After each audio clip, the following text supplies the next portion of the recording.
গ্রামগঞ্জে একটা সময় অর্থাৎ দক্ষিণাঞ্চলে এই বোরো ধানের কোনো ধরনের বিচরণ ছিল না, অর্থাৎ বোরো ধান কখনো উৎপাদন করতো না দক্ষিণ অঞ্চলের মানুষ।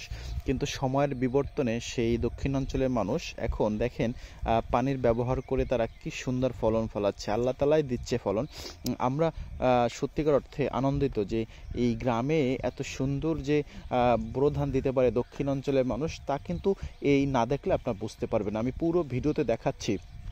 এই যে বোরো ধানগুলো আসছে, এই বোরো ধানগুলো এত সুন্দরভাবে এত সুন্দরভাবে তাদের ধান আসছে, এবং আর একটা সপ্তাহ পরে এই ধানগুলো যখন বেরিয়ে যাবে তখন বোঝা যাবে যে কত সুন্দর আল্লাহ তাআলা নিয়ামত দিয়ে ঢেকে রেখেছেন এই দক্ষিণাঞ্চলের এক ফসলি জমি ছিল, সেখান থেকে এখন বহুমাত্রিক ফসল তারা দেওয়া শুরু করেছে।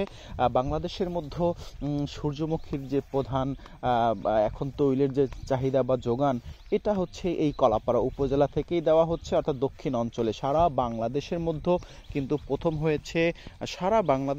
প্রথম হয়েছে কিন্তু সূর্যমুখী চাষ। পাশাপাশি বোরো ধানও কিন্তু ব্যাপক ফলন হয়েছে, আমি সেগুলো আপনাদেরকে দেখানোর চেষ্টা করছি। দেখেন অসাধারণ একটি দৃশ্য কিন্তু আমরা দেখতে পাচ্ছি, এবং কি সুন্দর যে হয়েছে বোরো ধানগুলো।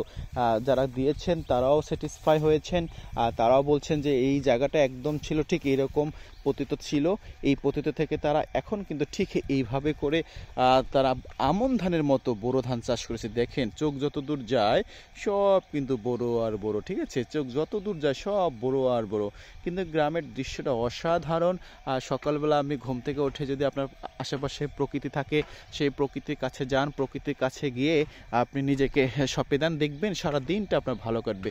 আপনার একটা জিনিস দেখাই, এই যে হচ্ছে সূর্যমুখী, এই সূর্যমুখী হচ্ছে কলাপাড়া উপজেলায় কিন্তু প্রথম হয়েছে এই সূর্যমুখী চাষটা।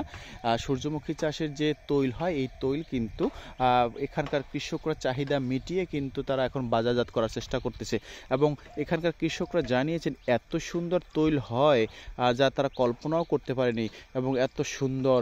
এবং ডাক্তাররা বলেছে এই সূর্যমুখী তৈল খেলে যে তাদের ক্যান্সার, তারপর হচ্ছে তাদের হার্ট অ্যাটাক, এসব নানান বিধ থেকে তারা মুক্তি পেতে পারে, এমনটাই তারা জানিয়েছেন। দেখেন কি সুন্দর করে এই যে বিচি, অর্থাৎ এই সূর্যমুখীর যে বিচি, এই বিচি সুন্দর দেখছেন, এখান থেকে এই বীজটা কিন্তু তারা সরানোর পরে এখান থেকে শুকানোর পরে তারা এখানে স্থানীয় মেশিন আছে, এই মেশিন থেকে কিন্তু তারা তেল ভাঙায় তাদের চাহিদা পূরণ করবে, চাহিদা পূরণ করেই তারা কিন্তু বাজারজাত করতে পারবে। অনেকে সরিষা পর্যন্ত যে রয়েছে সেই সরিষার তৈল তারা কিন্তু মূলত দিয়ে পরিবর্তন এক্সচেঞ্জ করে তখন তারা কিন্তু এই সূর্যমুখীর তৈল এগুলো তারা নিয়ে থাকে।